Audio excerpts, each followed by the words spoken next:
अस्सलाम वालेकुम स्टूडेंट्स। मेरा नाम है डॉक्टर मंसूर यासीन। पिछले लेक्चर में हमने पढ़ा है मेमोरी ग्लैंड्स।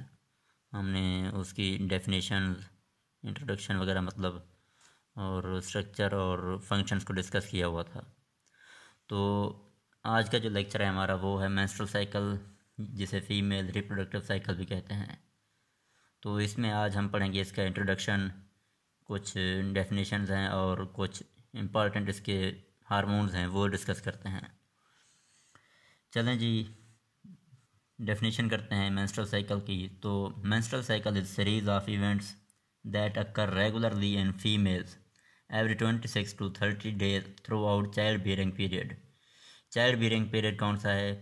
वो दौरान या जब फर्स्ट टाइम ना फीमेल को मेंसेस आना स्टार्ट होते हैं और जब तक वो मेंसेस आना बंद हो जाते हैं, मतलब मीनोपॉज का स्टेज आता है, तब तक का जो दौरान है ना उसको कहते हैं चाइल्ड बियरिंग पीरियड।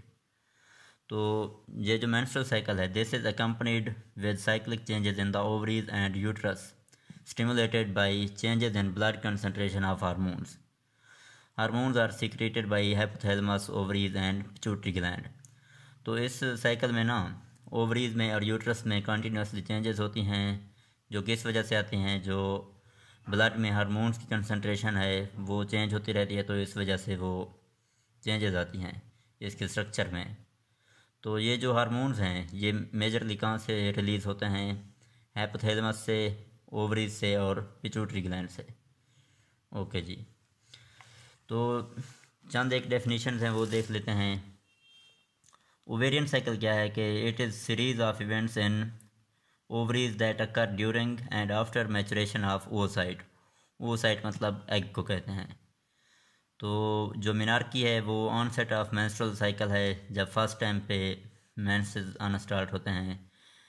और जो मीनोपॉज है ये एंड और सिसेशन ऑफ मेंस्ट्रुअल साइकिल है। अच्छा जी, नेक्स्ट है हार्मोन। हार्मोन एक केमिकल सब्सटेंस है जो किसी ग्लैंड से सिक्रीट होता है और इसका जो इफ़ेक्ट है ना किसी और ऑर्गन पे या किसी और टिश्यू पे होता है।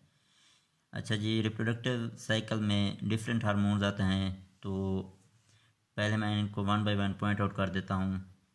अच्छा जी, एक है growth hormone, gonadotropin releasing hormone, estrogen hormone, luteinizing hormone, follicle stimulating hormone, melanocyte stimulating hormone, oxytocin, progesterone and prolactin. अच्छा जी, जो इसमें सबसे अहम है ना hormones of female reproductive cycle, उनको हम ना डिटेल से पढ़ लेते हैं। अच्छा, इनमें है पहला जो है वो है GnRH, gonadotropin releasing hormone. It is secreted by hypothalamus. Hypothalamus एक ब्रेन का हिस्सा है, वहाँ से ये रिलीज़ होता है। It controls ovarian and uterine cycle. ये ओवेरियन और यूट्राइन साइकिल को मेजरली यही कवर करता है, कंट्रोल करता है। It stimulates release of follicle stimulating hormone and luteinizing hormone from anterior pituitary।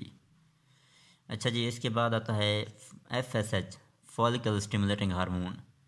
as its name indicates it helps in follicular growth। ये जो ओवरी के फॉलिकल्स होते हैं ना उनकी ग्रोथ में हेल्प आउट करता है। It also helps in secretion of estrogen by growing follicles. ये ग्रोइंग फॉलिकल से एस्ट्रोजन की सिक्रेशन को भी प्रमोट करता है। FSH further lead to ovulation. ये एंड पे क्या करता है, मतलब जब फॉलिकल फुली मैच्योर हो जाती हैं तो उससे एग रिलीज होता है, जिसे ओव्यूलेशन कहते हैं। इसके बाद आता है luteinizing hormone LH। LH stimulates further development of follicles at mid cycle.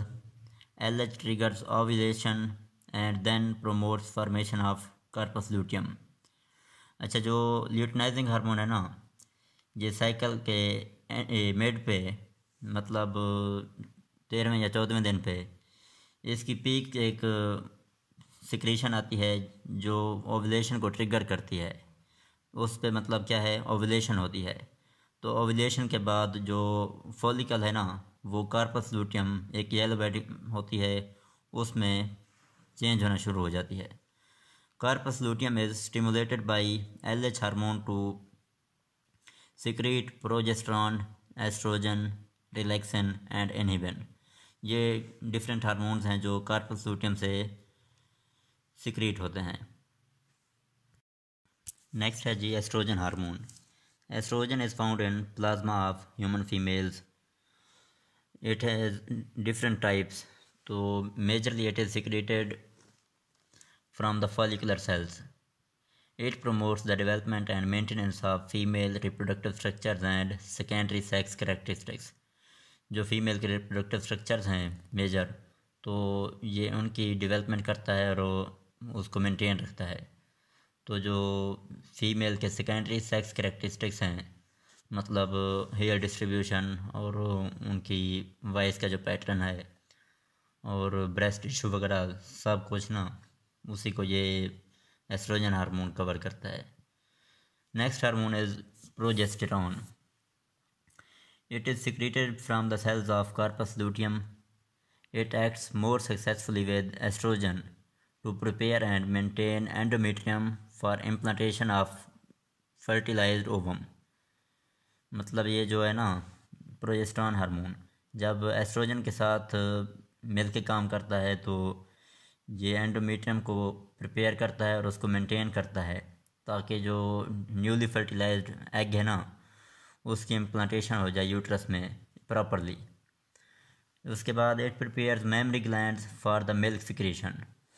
Mammary glands को ये तैयार करता है ताकि जब डिलीवरी के बाद ना मिल्क सिक्रीशन होनी होती है तो उसमें यह हेल्प आउट करेगा। It's high levels lower the FSH and LH।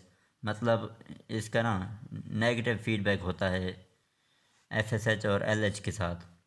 अगर इसकी ज़्यादा कंसंट्रेशन हो जाएगी ब्लड में तो फिर फॉलिकल स्टिमुलेटिंग हार्मोन और ल्यूटिनाइजिंग हार्मोन वो कम पड़ जाएंगे। Next hormone is inhibin. It is secreted by the granulosa cells of follicles and from corpus luteum after ovulation. As its name indicates it inhibits secretion of follicle stimulating hormone and luteinizing hormone. तो जो आज का last hormone है वो है relaxin. Relaxin is produce from the corpus luteum in small quantities. It relaxes uterus by inhibiting myometrial contractions. जो mid layer है ना यूट्रस की मायोमेट्रियम, तो उसमें कंट्रैक्शंस होती हैं, लेकिन इसका क्या काम है कि ये रिलैक्स करता है उसको, कंट्रैक्शंस को कम करता है। तो प्रेगनेंसी में placenta produces much more relaxin hormone, क्योंकि प्रेगनेंसी में ना यूट्रस जितना कम कंट्रैक्ट करेगी तो एबॉर्शन वगैरह के चांसेस उतना कम होंगे। तो प्रेगनेंसी में ये जो प्लेसेंटा है ना ये भी प्रोड्यूस करता है रिलैक्सिन हार्मोन। इसमें ज़्यादा क्वांटिटी होती है तो कार्पस लूटियम से कम क्वांटिटी में आता है। At end of pregnancy relaxin increases the flexibility of symphysis pubis. जो मदर की बोन है ना, सिम्फिसिस प्यूबिस है जो, उसको ये ना थोड़ा रिलैक्स करता है और फ्लेक्सिबिलिटी लाता है उसमें, ताकि डिलीवरी में ना ईज़ हो। और उसके बाद ये जो यूट्राइन सर्विक्स है उसको थोड़ा बहुत डायलेट करता है ताकि डिलीवरी प्रोसेस इजीली हो जाए। ओके जी, आज का लेक्चर हो गया। तो नेक्स्ट लेक्चर में इंशाल्लाह हम इसके फेजेस पढ़ेंगे मेंस्ट्रुअल साइकिल के।